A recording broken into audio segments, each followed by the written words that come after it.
नमस्कार दोस्तों, D4S news सच की ओर में आपका स्वागत है। दोस्तों, जौनपुर जिला जो कि इस समय क्राइम का सबसे बड़ा क्षेत्र बन गया है। कभी जौनपुर जिला शिक्षा नगरी हुआ करता था, कभी इस जौनपुर जिले को सिराजे हिंद कहा जाता था और कभी इस जौनपुर को ही जमदग्नि ऋषि का आश्रम हुआ करता था।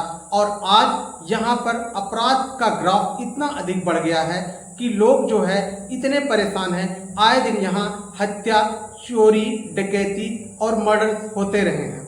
और हम आपको बता दें कि जौनपुर एक ऐसा जिला है जिसमें आए दिन हत्याएं होती रहती हैं और जो कि ऐसा पूरे सरकार तथा पूरे इस प्रदेश के लिए सबसे कि जौनपुर जैसे शहर के आसपास इतनी अधिक मर्डर संख्या बढ़ती जा रही है।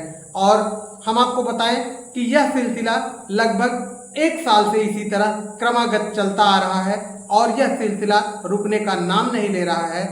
जौनपुर में एक घटना ऐसी हुई जो एक ताइक्वांडो खिलाड़ी अनुराग यादव, जो कि उसके ही पास पड़ोस के कुछ लोगों ने उसी के घर के पास तलवार से उसके गले को एक ही बार में काट दिया गया और वह उसका गला उसके धड़ से अलग हो गया।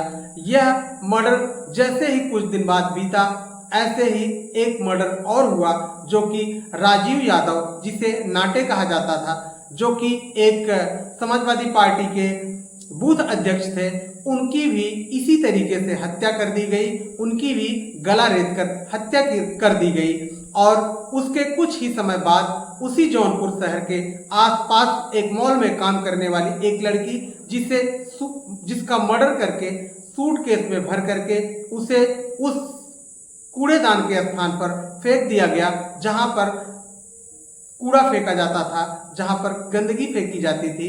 ऐसे ही चलता रहा।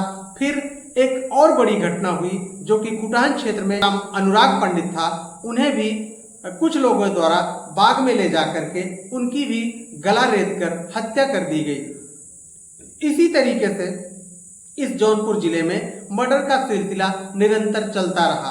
और अभी हाल में ही एक खबर जौनपुर जिले की सबसे ज्यादा लोगों को दिल दहला देने वाली खबर थी कि एक ही साथ 2 बेटे और एक उनके पिता को भी मार दिया गया।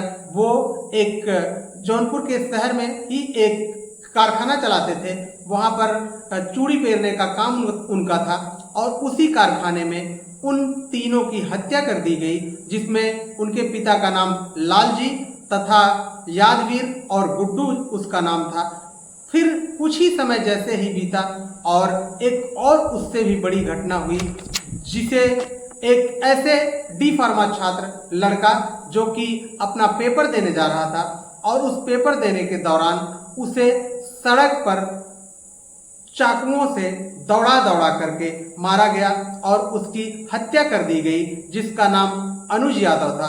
और इसी तरीके से आज एक और बड़ी घटना सामने आई है जो कि एक रिटायर्ड युवा कल्याण अधिकारी थे, जिनका नाम था राम कृपाल यादव, जो कि बीईओ थे, जो कि युवा कल्याण अधिकारी पद से रिटायर हुए थे। और उनका भी मर्डर करके उसी कचरे के ढेर में उन्हें फेंक दिया गया। और इस तरीके से जौनपुर शहर में ऐसा दहशत का माहौल है कि आए दिन यहाँ पर मर्डर, चोरी, डकैती और लूट होते आए हैं। जो कि मैंने तो अब तक कुछ ऐसे जो चर्चित मर्डर केसेज रहे हैं उस पर हमने चर्चा किया, लेकिन ऐसे बहुत सारे केसेज हैं जिन पर लोगों का कम ध्यान गया, लेकिन वहां भी अपराध इसी तरह के हुए। तो हम चाहते हैं कि प्रशासन इस पर विशेष ध्यान दे और प्रशासन यह संज्ञान में ले कि किस तरीके से यहाँ पर इस मर्डर के सिलसिले को कम किया जाए।